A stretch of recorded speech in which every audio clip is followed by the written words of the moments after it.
હું દાદાનો અને દાદો મારો. દાદો તે દાદો આવો બીજે ના મળે. આવા શબ્દોથી શ્રીજી મહારાજ દાદા ખાચરના સેવા, ભક્તિ અને તેમના સમર્પણની વારંવાર પ્રશંસા કરતા. આ જીવા ખાચરને ન ગમતું, કારણ શ્રીજી મહારાજ સંતો, હરિભક્તોની પાસે જીવા ખાચરના વખાણ કરે, પરંતુ તેનાથી વધુ દાદા ખાચરના વખાણ કરે. તેથી તેમને ઈર્ષ્યા થતી. વળી દાદા ખાચર એ જીવા ખાચરના સગા ભત્રીજા. એ દાદાની વધતી પ્રતિષ્ઠાથી ઈર્ષ્યાની આગમાં બળવા લાગ્યા. દાદા ખાચર એકવાર બીમાર પડી ગયા. જીવા ખાચર વિચાર્યા કરે, આ દાદો મરે તો સારું, એ મરશે તો ગરાસ મને મળશે. એમના આવા ખરાબ સંકલ્પો સાચા જ ન પડે. એટલે અંતર્યામી શ્રીજી મહારાજે દાદા ખાચરને કહ્યું, દાદા, તારો ગરાસ આ બે બહેનોને લખી આપ. કોઈ પણ જાતના સંશય વગર દાદા ખાચરે પોતાનો ગરાસ બંને બહેનો જીવુબા અને લાડુબાને લખી આપ્યો. મનમાં વિચાર પણ ન કર્યો કે અમે શું ખાશું, ક્યાં રહેશું. હજી જાણે પરીક્ષા બાકી હોય તેમ મહારાજે પૂછ્યું, હવે તમે શું કરશો? મહારાજ, ભાવનગર જઈ રાજ્યમાં નોકરી કરીશ, દાદા ખાચરે કહ્યું.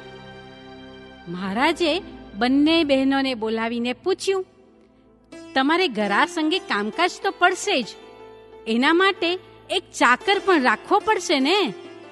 તો બીજાને રાખવા કરતા આ દાદા ખાચરને જ રાખી લો. એ ચાકર બની નોકરી કરશે. દાદાને પણ મહારાજે આજ્ઞા કરી, તમારે બીજે નોકરી શોધવી પડે તે કરતા અહીં દરબારમાં રહો અને બહેનોનું કામકાજ કરો. કોઈ પણ આનાકાની વગર દાદા ખાચરે રાજી થઈને આજ્ઞા પણ માથે ચડાવી.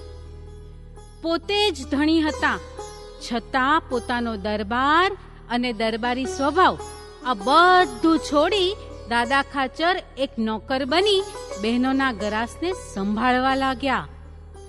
અને આમ કરતા કરતા 1 વર્ષ નીકળી ગયું. વળી મહારાજે બંને બહેનોને બોલાવી આજ્ઞા કરી, તમારે ગરાસ રાખીને શું કરવું છે, આપી દો દાદાને. એમ કહી દાદાને ગરાસ પાછો અપાવ્યો. કોઈ પણ જાતની શંકા અને ફરિયાદ વગર દાદાએ અને તેમની બહેનોએ એ આજ્ઞા માથે ચડાવી.